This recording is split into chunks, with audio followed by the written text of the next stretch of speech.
I'm Ariana Grande. Hi, I'm Cynthia Erivo. And you're listening to the Broadway Podcast Network. Visit bpm.fm to discover more. Are you a forward thinker? Then you need an HR and finance platform that thinks like you do. Workday is the AI platform that helps propel your organization, your workforce, and your industry into the future. Workday, moving business forever forward. This episode is brought to you by Netflix. 3 couples, 4 vacations, a lot to unpack. Watch The 4 Seasons, a new series starring comedy favorites Tina Fey, Steve Carell, Will Forte, Coleman Domingo, and more in a hilarious and heartfelt love letter to long-term relationships. Based on the original Alan Alda film. Watch The 4 Seasons, May 1st, only on Netflix.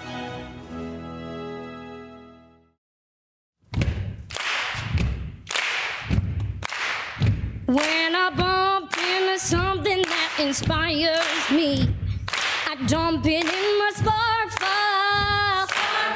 Could be something that I wanna make or how I wanna be. I pump it in my spark file. I jump into my spark file. Let's open up the spark file.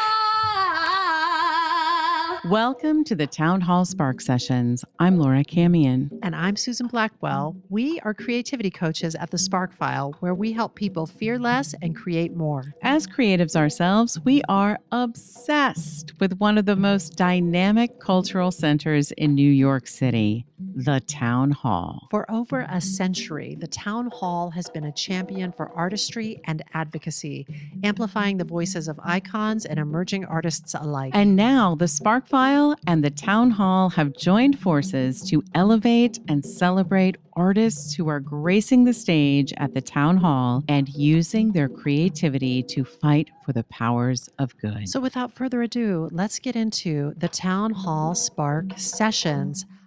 Oh, Laura Camion, I have got a good spark for you today in the form of Eisa Davis. Oh my gosh, I cannot wait. I am, of course, familiar with the work of Eisa Davis, and I just can't wait to learn more. Eisa is one of those artists who embodies the Town Hall spirit. She is beyond multi-talented. She cares about what's happening in the world.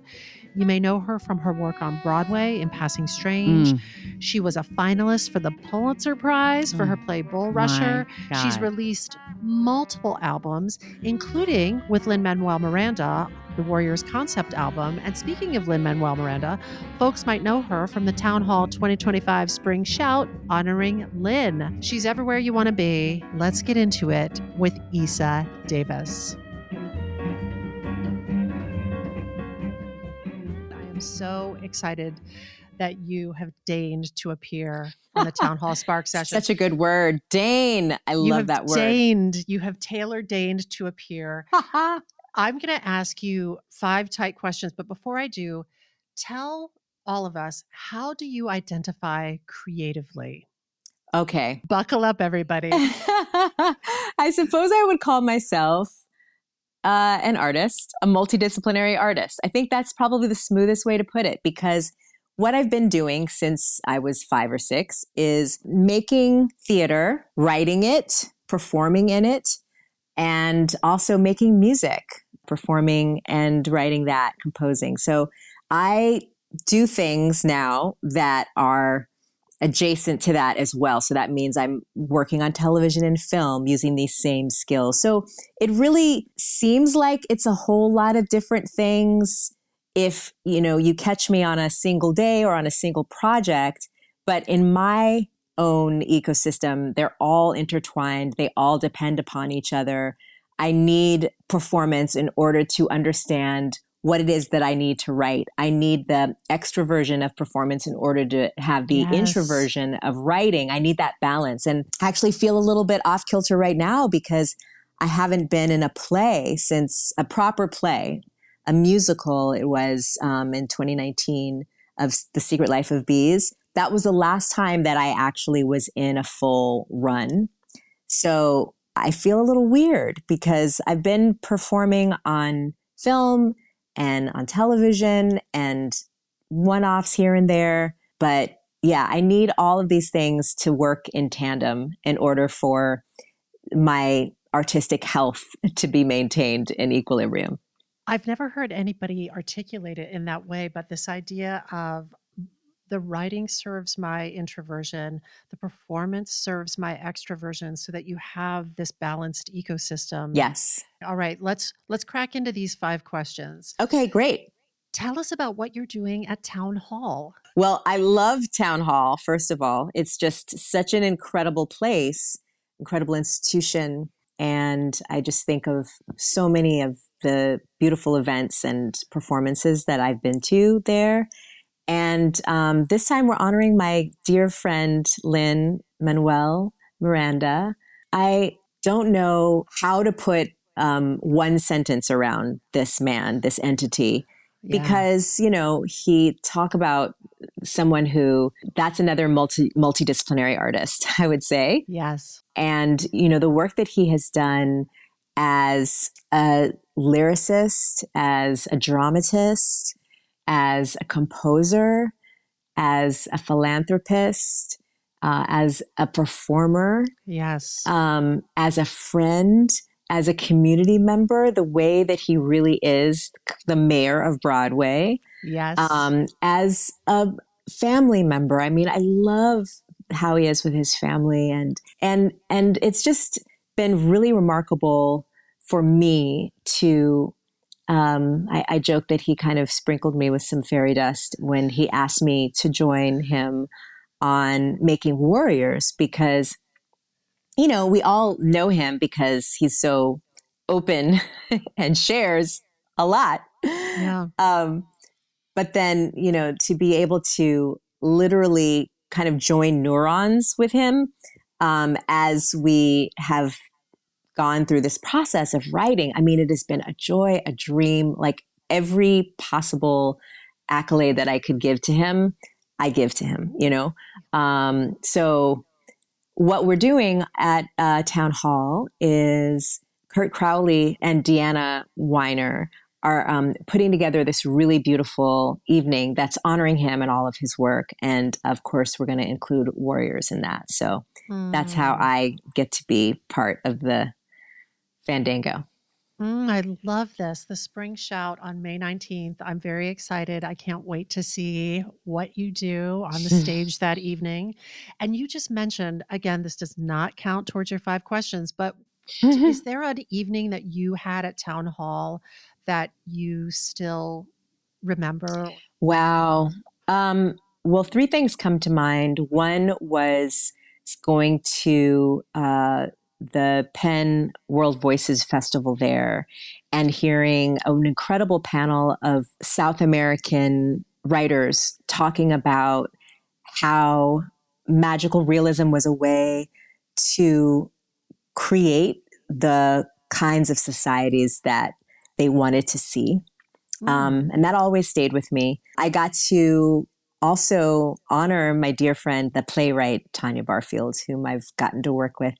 And then I think of a really amazing Esperanza Spalding show that I saw there. Those are the 3 things that are coming to mind. And I've been there a bunch, but those are the ones that are popping out. Those are some hot tickets. I love the programming at Town Hall. And it's one of the reasons we were so excited to partner with them on this podcast, because they are doing such interesting, good, delicious, nutritious programming. So those are 3 hotties.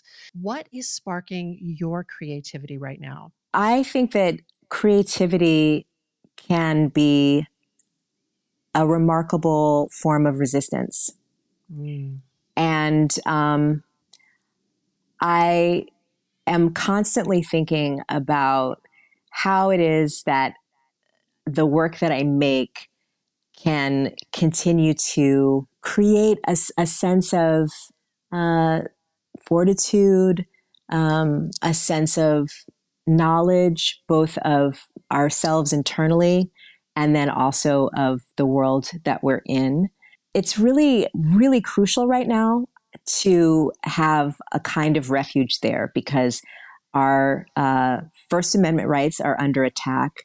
And every way that we can express our truths, the way that we believe in freedom and liberty in the best of ways where we take care of each other. And when I say freedom and liberty, I mean positive freedoms, right? Where we say yes to minimum wage and yes to unionizing and yes to healthcare that is affordable and yes to affordable housing. And there are all of these economic bills, an economic bill of rights that we need for ourselves.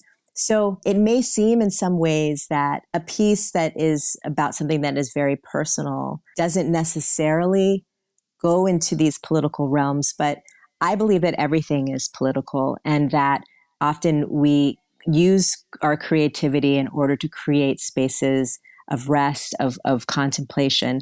And then we can also use them as places where we rally together and find ways to be strong and fight back against all of the destruction that is being enacted upon us right now. As a creative, how specifically are you navigating this moment? I am not really changing that much of what it is I'm doing because I've always had this sense of my values being from the radical tradition that I come from in my family and in the social justice advocates that I admire. And some of those folks are artists as well. So I haven't really changed much of what I'm doing because I've just kind of been at this whole time. Yeah. But I think that the difference now is that I am recognizing how all of these very somatic and spiritual practices that we have as disciplines, as artists, are really coming in handy when I feel very shaky, very much like everything that I care about is being taken away, that I can keep returning to. I know it sounds so cheesy and so played out, but returning to bodily awareness, returning to breath, and returning to a sense of belonging, a sense of the fact that there is no separation between me and all the other beings on this earth. That, I'm looking out at the trees and the sky and, there's sun out there and we're all, again, this sounds like so hokey, but it's just true. Scientifically, we're all connected. And that's something that happens when we come together in a theater or in a club, is that we feel a sense of connection. And so acts of art are ways that actually remind us of the connectivity that we have as a society and as, again, a planetary ecosystem. I think you're absolutely right. And that actor training is really paying off for all of us. Tell us something real about your creative process. I like to write in the morning and I also like to write at night. So that kind of squeezes my sleep a little bit. But I was introduced to the artist's way very early in my grad school by my acting teacher, Geraldine Barron, who's passed. She said, do artist's way. And this is something that actors aren't necessarily taught, that you really need to mine your own being as an artist. And so the whole practice of morning pages is something that I already was kind of doing as an inveterate journaler and person who has kept diaries since I was very young. But really writing longhand in the morning and allowing everything that can seep up from the unconscious and the subconscious and letting that, be part of whatever it is that I'm making, whether that's a song or whether that's a play or a script that I'm writing for the screen. I find that there's a very strong generative process that can happen in the morning. And then nighttime is when I can sort of diagnose problems. It's when things kind of all start to synthesize. And then I can sort of say, all right, I know what it is that I need to work on in the morning. It's kind of like you're doing this work at night that has a different flavor. So that's something real about my creative practice. I find that very, very inspiring. After reading The Artist's Way, I journaled for 10 years, rarely missing an entry. And I have gotten away from it, and hearing you talk about it, it makes me want to return to it, because I do think that there is something that bubbles up from a deep wellspring Mm-hmm. when that pen is just moving without judgment, learning how to move your pen without judgment, first of all, Mm-hmm. but then all those great raw ingredients that come up that you can in turn by evening time have not only incorporated into whatever it is you're working on. You're a person who's working on several projects simultaneously, but then you have that discernment in the evening. I love it. I love that. Yeah. Eisa Davis, you work really hard. You are more committed to your creativity than most folks. And I just want to ask you, what is it all for? I feel like it's all about being in relationship to each other, that it's all this kind of cosmic dance, a kind of play where we forget that we're all connected, and then we remember, and then we forget again, and we remember. And that is a kind of rhythm, and I'm borrowing that language from the great writer Kathleen Collins. She has a beautiful monologue about that, about how I forget in order to remember, and I remember in order to forget. And yeah. Yep. Eisa Davis, I adore you as a human and as an artist. And I am so excited that we are all going to get to see you on May 19th on the stage at Town Hall for the Spring Shout, honoring Lin-Manuel Miranda, and in all sorts of other interesting places and projects. So thank you so much for spending this time with us. Thank you, Susan. Thank you.